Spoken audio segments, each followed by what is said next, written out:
The CB crackled with my own voice, telling me to get out of the truck. I'm a long-haul trucker. I've been running ice roads in northern Canada for 11 winters. You learn real quick up here that the cold isn't the only thing that'll kill you. I haul supplies between Yellowknife and the diamond mines further north, running loads when the lakes freeze solid enough to support 80,000 pounds of truck and cargo. It's dangerous work, but it pays well, and I'm good at it. This happened in February of 2023, during what should have been a routine run to the Ekati mine. I'd left Yellowknife at 4 a.m. with a full load of drill parts and food supplies. Temperature was sitting at -42 Fahrenheit, clear skies, good ice conditions, perfect weather for the ice roads. The route runs across Great Slave Lake, then north through a series of smaller frozen lakes connected by short overland portages. Total distance is about 350 miles. It takes roughly 14 hours if you don't hit any problems. I was making good time about 6 hours in when the storm hit. It came out of nowhere. For 1 minute, I'm cruising across Lac de Gras under clear skies.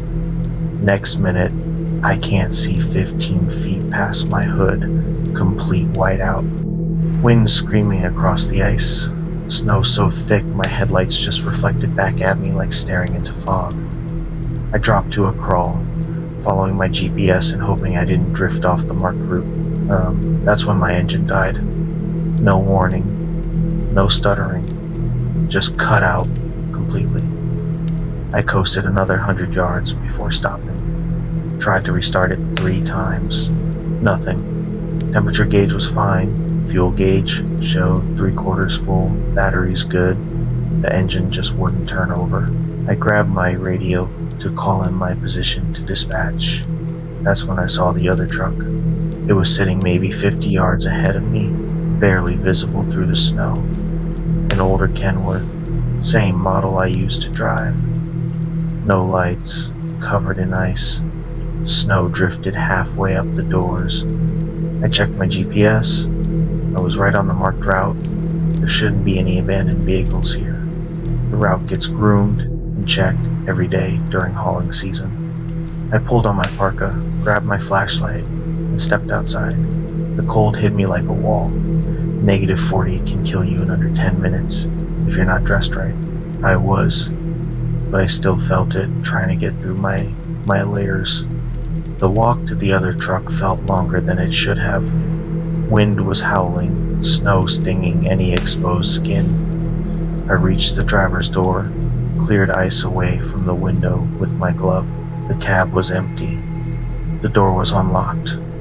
I climbed in, hoping to find some clue about what happened. The interior was frozen solid, frost coating everything. I found a logbook wedged between the seats, pages stiff with ice. I had to bring it close to my flashlight to read it. The entries were dated from December of 2021. The driver's name was logged as Thomas Pritchard, hauling contractor for the same company I worked for. I remembered hearing about him. Went missing on a run. Truck never found. They'd assumed he went through the ice. The last entry was dated December 19, 2021. Day 3 stuck. Engine won't start. Radio dead. Something outside last night. Heard it walking around the truck. Heard it talking. It sounded like dispatch calling my name. I know it wasn't real. If anyone finds this ass, don't answer the voice. Don't get out of the truck. The words were getting harder to read toward the end, written in shaky letters. The final line was barely legible. It knows my daughter's name. It knows what she calls me. Don't answer. I climbed out of that truck faster than I had gotten in. Back in my own rig, I tried the engine again. Still dead. Tried the radio. Static. My cell phone showed no signal, which was normal out here, but my satellite emergency beacon should have worked. I pulled it from my emergency kit, pressed the activation button. Nothing. The indicator light didn't even turn on. I checked my watch, 5:40 p.m. Sunset was at 5:15. I'd been on the ice in full dark before, but never stranded, never with a dead truck and no communications. That's when I heard the CB crackle to life. Tyler, Tyler, you copy? It was dispatch, or it sounded like dispatch. Frank, the night dispatcher I'd talked to 1,000 times. Frank, yeah, I copy. I'm stranded at. I checked my GPS to give coordinates. Tyler, we need you to step outside the vehicle. I stopped. My hand was halfway to the door handle. Something about the phrasing was wrong. Dispatch would never tell me to get out.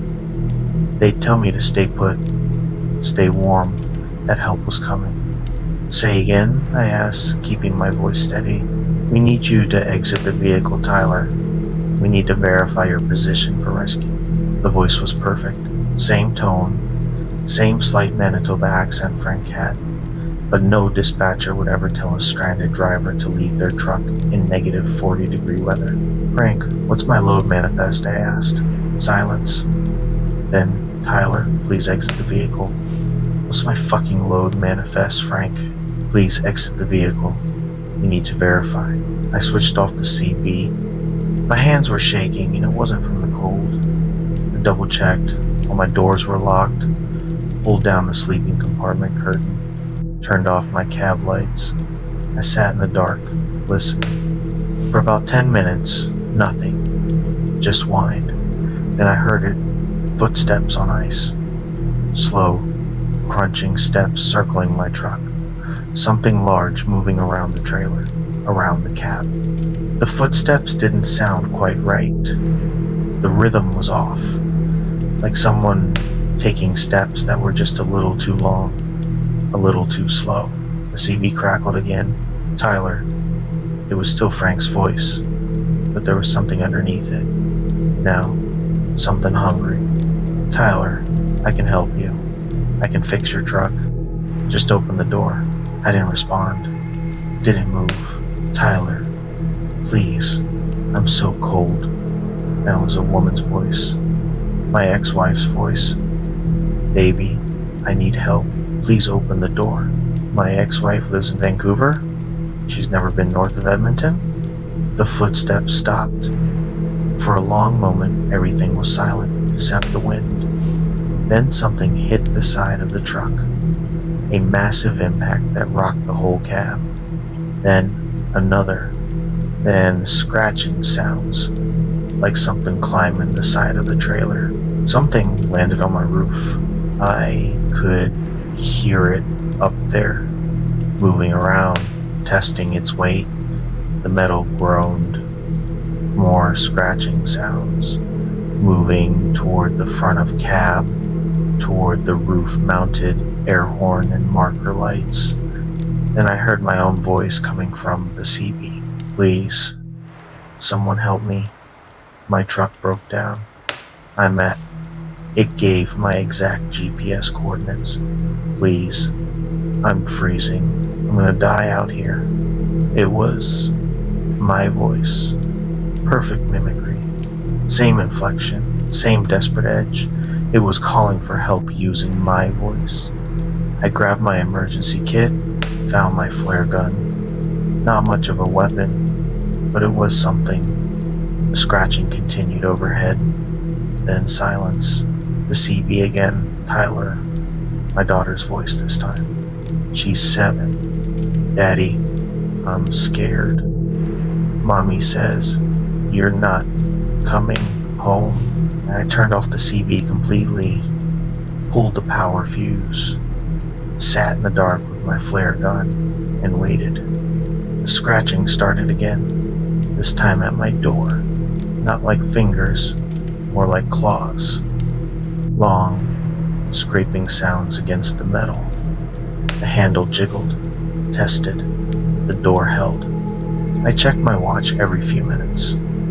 7 p.m., 8 p.m., 9 p.m. The scratching would stop for a while, then start again. Sometimes at the door, sometimes overhead, sometimes at the back of the sleeping compartment. At 10:30 p.m., I saw headlights. A highway tractor was approaching from the south, moving slow but steady. My radio was dead, but I grabbed my flashlight and started flashing SOS through the windshield. The truck kept coming. The scratching sounds stopped immediately. I heard something move off my roof, hitting the ice with a heavy thud, then silence. The truck pulled up alongside mine, a company vehicle with Yellowknife plates. The driver climbed down, approached my door carefully. I could see his company ID in my mirror, real dispatcher patch on his shoulder. I opened the door a crack. "Tyler Merchant?" he asked. "Yeah, Frank got your emergency beacon signal about 3 hours ago. Been trying to raise you on radio. Radio's dead. So's the engine." He nodded, looked around at the ice, at the other truck sitting dark 50 yards away. "Yeah, we know about that one. Been meaning to haul it out. Broke down a couple years back." Driver walked out, made it to a maintenance shed about 10 miles south.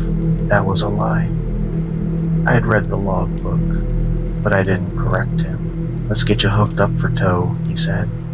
"Storm's breaking. We can get you back to Yellowknife by dawn." While he hooked up the tow chains, I grabbed Thomas Pritchard's logbook from my cab. When we got back to Yellowknife, I turned it in to the company office with a written statement. They told me Pritchard had made it to a maintenance shed and was picked up by a search team. They showed me a rescue report dated December 22nd, 2021. The signature at the bottom was illegible. The report was filed by someone named T. Pritchard. I haven't run the ice roads since. Took a transfer to southern routes, regular highways, places where your cell phone works and you can see the road ahead of you, places where the only voices on the radio are human. The company's still running loads up there, different drivers now. I don't ask about them and I don't answer when they call.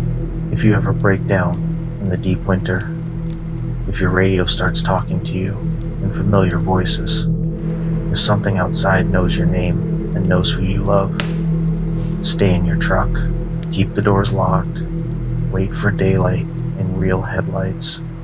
Don't answer the voice, don't open the door, and whatever you do, don't trust a rescue that arrives in full dark. If these stories are keeping you up at night, well, that's what we're here for. Hit that subscribe button and turn on notifications so you never miss a new upload. Drop a comment and tell me which cryptid you want to hear about next. And if you're listening to this alone in the dark, maybe check those locks one more time. The wolf's color was still transmitting, but the signal was coming from inside something else's stomach.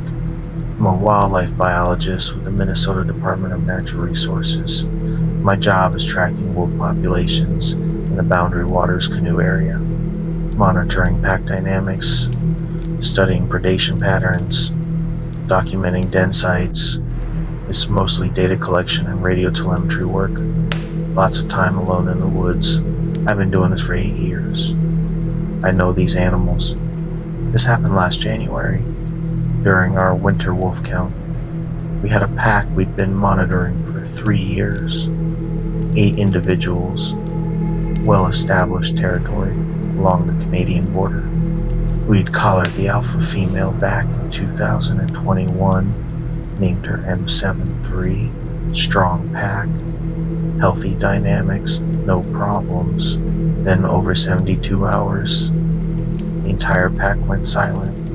Not unusual for signals to drop out temporarily. Terrain interference, equipment malfunction, normal behavior, but 8 callers going quiet at once was wrong.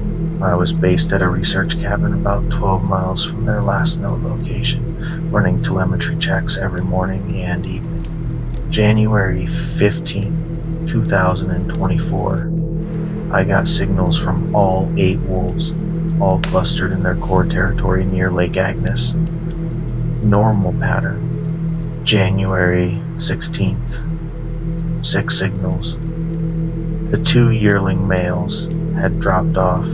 January 17th, 2 signals, M7, 3, and one other.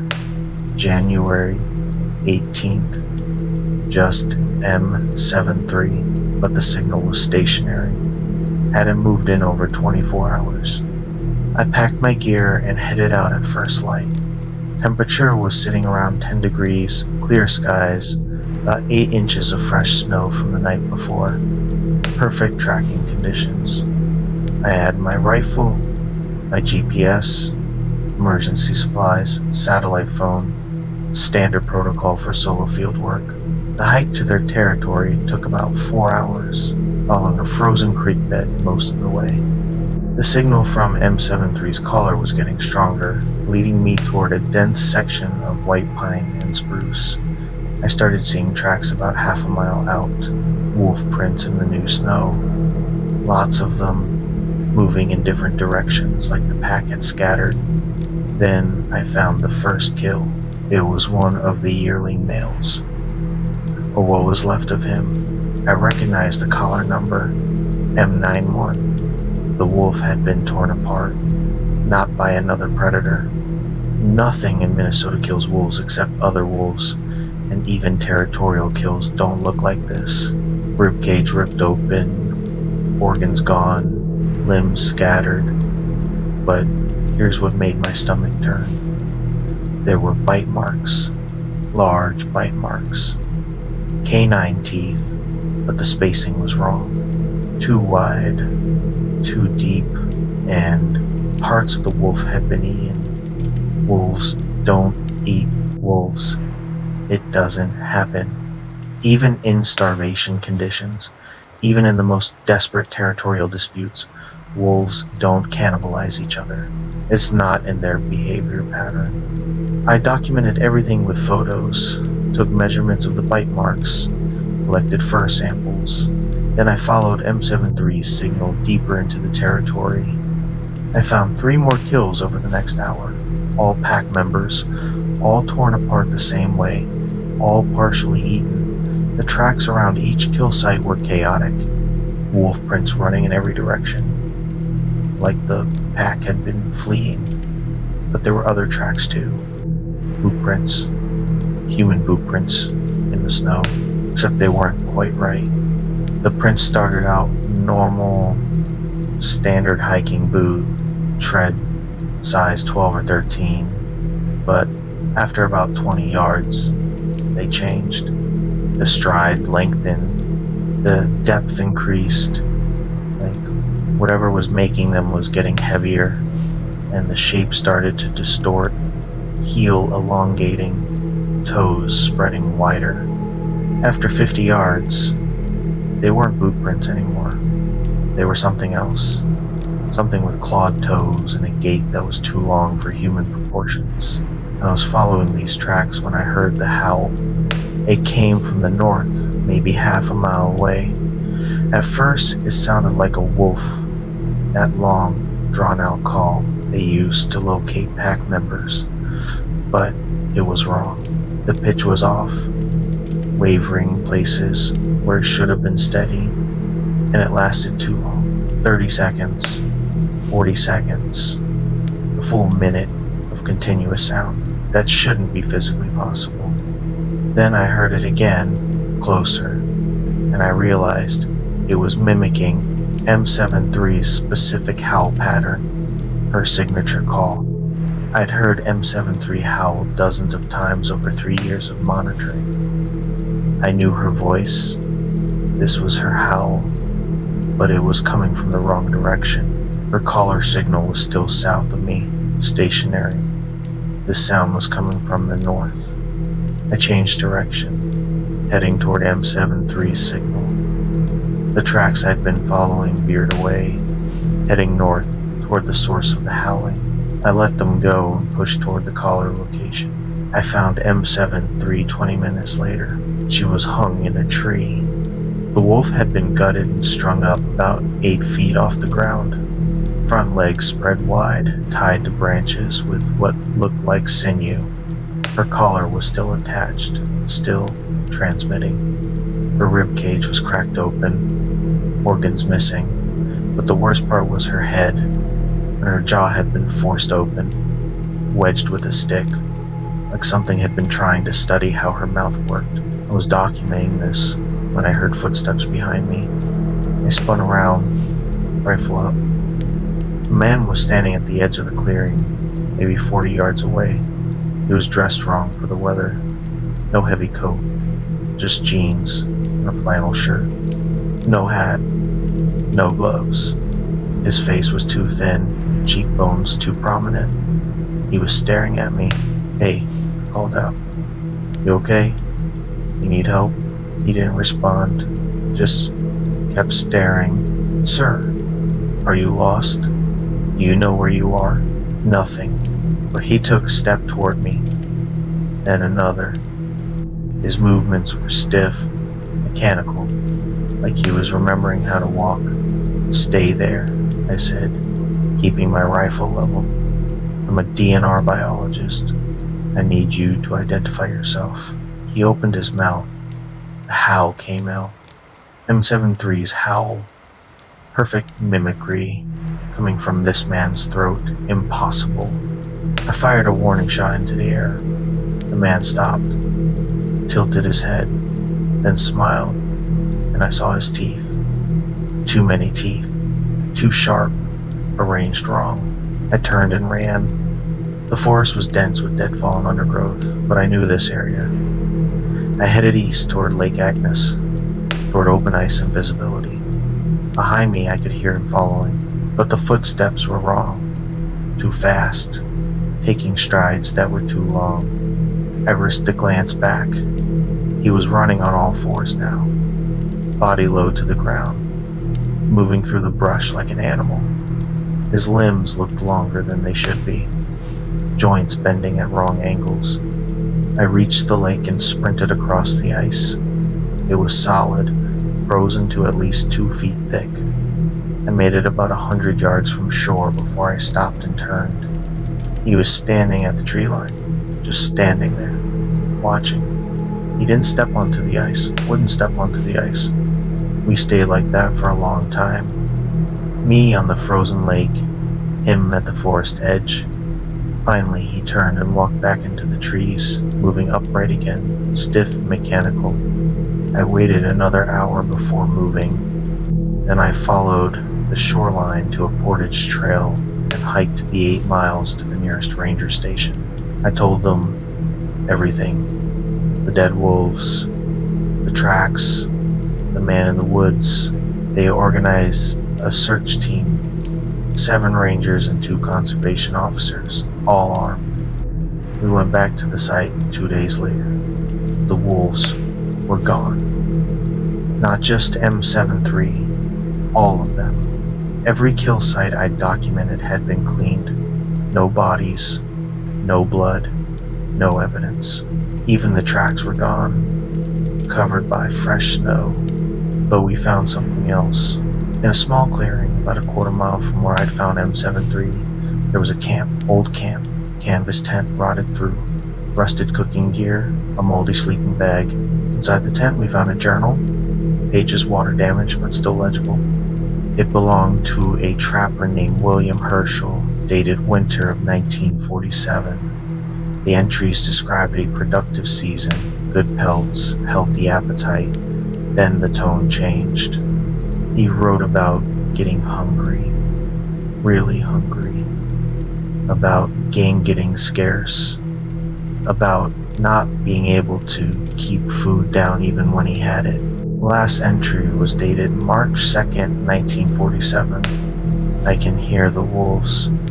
I want to hear the wolves. I want to be the wolves. The hunger is teaching me. Tomorrow I will run with them. Tomorrow I will hunt. The DNR closed that section of the boundary waters for the rest of the winter, citing hazardous ice conditions. I transferred to a different research area, southern Minnesota, agricultural land, nowhere near deep forest. I still monitor wolf populations, still collect data, but I don't work alone anymore. I don't take solo assignments, and I don't go into the woods in winter. They never found William Herschel, His disappearance was logged in 1947 as presumed dead, body not recovered, but every few years we get reports from that area. Hikers who see someone in the woods dressed wrong for the weather. Canoeists who hear howls that last too long. Rangers who find predation patterns that don't match any known animal. And occasionally, every 5 or 10 years, we lose a wolf pack, all at once. Radio collars go silent. When we investigate, we find the same thing. Kill sites cleaned. Tracks that start human and end as something else. And wolves that weren't killed by wolves. So, if you're in the deep woods and you hear something howling, listen to the rhythm, listen to the length. If it goes on too long, if it sounds like it's trying too hard to be a wolf, don't investigate. Don't try to locate the source. And if you see someone out there dressed wrong for the winter, skin too pale, movements too stiff, don't approach them. Don't offer help. Just back away slowly and get to open ground. Some hungers can't be satisfied. Some hungers just grow until there's nothing human left to feed. I write about this now because people need to know these things are real, that the wilderness still holds predators we don't fully understand. If you want to hear more stories like this, stories about things that hunt in the places we're not supposed to go, I'll keep telling them. Someone has to. Someone has to make sure people remember that not everything in the woods is an animal. Not everything that looks human is safe. Stay out of the deep winter woods. Trust your instincts. And if something out there knows your name, run. Help me. Those were the first 2 words we heard coming from the woods, and they should have been the last time any of us listened. I work for Central Maine Power as a line technician. When ice storms take down power lines, we're the ones who go out and fix them, sometimes in conditions that would keep most people indoors. It's demanding work, dangerous work, but the pay is solid, and I've been doing it for 6 years without major incident. This was February of 2023. A major ice storm had hit northern Maine, knocking out power to about 15,000 customers spread across 3 counties. My crew got assigned to a remote section near the Canadian border. 20 miles of rural road, serving maybe 40 scattered properties, mostly seasonal camps and hunting cabins. Our crew was 4 people that day. Me, my supervisor Larry, and 2 other techs named Blake and Jordan. We'd been working since dawn, replacing damaged insulators and clearing fallen branches from the lines. By 3 p.m. we'd restored power to most of the affected area, working our way north along Route 17. We were setting up to repair a transformer on a bent pole when we heard it the first time. Help me. The voice came from the woods to our left, maybe 100 yards into the tree line. Male voice. Sounded weak, like someone injured or exhausted. Larry killed the power to the line we were working on, and we all stopped to listen. Help, please. Someone's out there, Blake said, already moving toward his truck. Hold up, Larry said. Call it in first. Protocol. I grabbed the radio and called dispatch. Gave them our location and reported a possible hiker in distress. Dispatch said the nearest game warden was 40 minutes out, told us to assess, but not to go deep into the woods. Help me, I'm lost. The voice was clearer now. Definitely male. Sounded middle-aged.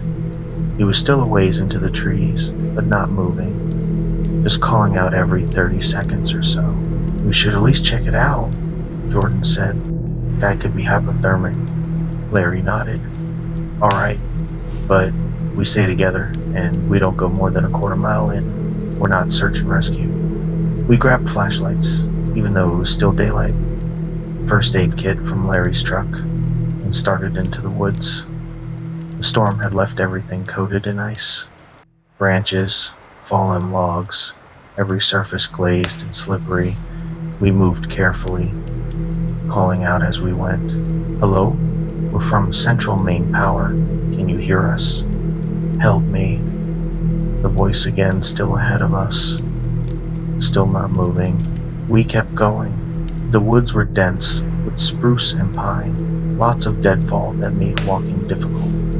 After about 10 minutes, we reached a small clearing with an old hunting blind. Three-sided wooden structure built against a large hemlock, probably 15 years old by the look of it. "Help, please, help." The voice was coming from inside the blind. We approached carefully. Larry went first, flashlight up. The blind was empty. Completely empty. No one inside. But we just heard the voice coming from this exact spot, close enough that it should have been right in front of us. "That's weird," Blake said. "Where'd he go?" Larry was looking at the ground around the blind. There was fresh snow from the night before, maybe 2 inches. No footprints anywhere near the structure. No tracks leading in or out. "Help me." We all spun around. The voice was behind us now, back toward the road. Back the way we'd come. "What the hell?" Jordan said. We started back, moving faster now. Something about this was wrong. The voice kept calling. Sometimes ahead, sometimes to our left, sometimes closer than it should be. But we never saw anyone, never heard footsteps. Just that voice. "Help! I'm so cold." We made it back to the road in about 15 minutes. Our trucks were right where we'd left them. The transformer we'd been working on hung on its pole, power still shut off, tools still laid out on the ground. "This doesn't make sense," Larry said. "Someone's messing with us. Help me, please." The voice was coming from the other side of the road now, from the woods on the right. But there was something different about it this time. The words were the same, but the tone was off. Less desperate, more hungry. My radio crackled. Dispatch calling with an update. Unit 7, be advised. Game warden checked records. We had a missing hiker report from that area back in January. Nathan Ferris, age 43, from Portland. Never found. His truck was located on Route 17, approximately 2 miles north of your position. Search was called off after 10 days. Larry keyed his radio. "Copy that. We heard someone calling for help, but haven't made contact. Might be another hiker." "Negative on that," dispatch replied. "Local sheriff says that area has been closed to recreational access since Ferris went missing. No active hunting permits. No camp owners reported in the area. You shouldn't have anyone out there." We looked at each other, then back at the tree line. "Help, help me." It was coming from 3 different directions now. Same voice, same words, but overlapping. One voice from the left, one from the right, one from straight ahead across the road, all calling at the same time. "Get in the trucks," Larry said quietly. "Now." We started moving. That's when I saw it. Tracks in the snow near the transformer pole. Boot prints, fresh ones that hadn't been there 20 minutes ago when we walked into the woods. They came from the tree line, circled our equipment, then headed back into the forest. But here's what made my skin crawl. The prints started normal at the tree line. Standard work boot tread, size 11 or 12. But as they circled our gear, they changed. The stride lengthened, the print shape distorted. By the time they headed back into the woods, they weren't boot prints anymore. They were something else. Something with a longer foot and what looked like claw marks at the toe. "Larry," I said, pointing. He saw them, went pale. "Trucks, now." We piled into Larry's truck, all 4 of us cramming into his crew cab. He started the engine, threw it in drive. That's when something hit the passenger side. The impact rocked the entire truck, denting the door panel. Jordan, who'd been sitting passenger side, let out a yell. We couldn't see what hit us, just heard it slam into the vehicle again. Then silence. Larry punched the gas, and we peeled out, leaving our equipment, our other trucks, everything behind. He drove south on Route 17, doing 60 on the icy road, not slowing down until we hit the town limits of Portage Lake 20 minutes later. We pulled into the parking lot of a gas station and sat there, engine running, doors locked. Blake called dispatch and reported what happened. Larry called the game warden directly. Within an hour, we had 2 wardens and 3 state troopers at our location. They went back to check our site with us. Everything was there. Our trucks, our tools, the transformer still waiting to be installed, but the tracks were gone. Fresh snow had started falling during our drive south, covering everything. The dent in Larry's passenger door was real though. The paint was scratched, metal pushed in like something had hit it with significant force. But there were no prints in the snow around where we'd been parked, no evidence of what had struck the vehicle. The state police filed a report listing it as possible wildlife encounter, maybe a moose. The game warden wasn't so sure. He pulled me aside before we left and showed me a photo on his phone. It was a trail camera image from January, taken about a mile from where we'd been working. The camera had been set up by the search team looking for Nathan Ferris. The image showed a figure standing at the edge of the frame, tall, thin, wearing what looked like Ferris's jacket based on the description from the missing person report. But the figure's proportions were wrong. Arms too long, legs bent at strange angles. And the face, it was turned toward the camera, but the features were distorted, mouth open too wide, jaw extending forward in a way that wasn't human. We found this camera 3 weeks after Ferris went missing, the warden said, about 200 yards from where we found his truck. This image was date stamped January 24th. His truck was found January 20th. We don't know what happened to him in those 4 days. Why are you showing me this? I asked. Because the last audio file on the camera was this. He played it. 15 seconds of recording. A voice saying, "Help me, help, please help me." Over and over. Same voice we'd heard. Same pattern. Same exact words. The warden closed his phone. "Don't come back up here alone. Don't come back at night. And if you hear that voice again, don't answer it. Don't try to help. Just leave." We finished the repair work the next day with a full crew of 8, all armed, staying on the road and working fast. We had power restored by noon and didn't stay a minute longer than necessary. I put in for a transfer south. After that, got assigned to crews working in the coastal area. I don't take jobs north of Bangor anymore. Larry retired early, moved to Florida. Blake and Jordan still work the northern routes, but they refuse assignments on Route 17. The company doesn't question it. Too many crews have reported strange things up there. Voices in the woods, tracks that don't make sense, equipment moved overnight. Nathan Ferris is still listed as missing. His family still has a Facebook page asking for information, but everyone who works the northern Maine woods knows what happened to him. They just don't say it out loud. If you're ever working alone in remote areas, pay attention to the voices you hear. Real calls for help come with context. Rustling branches, snapping twigs, the sound of someone moving through brush. If all you hear is the voice, if it's coming from multiple directions, if it never gets closer no matter how long you listen, don't investigate. Call it in and leave. The woods up there are full of people who tried to help, and now they're the ones calling out, trying to lure in the next person who'll listen. I still hear that voice sometimes when I'm working on quiet roads in the late afternoon. Help me, help me. I'm so cold. I keep my radio loud now. I stay near my truck, and I never, ever answer voices I can't see. Because the thing about calls for help is that sometimes they're not asking for rescue. Sometimes they're just asking you to come closer.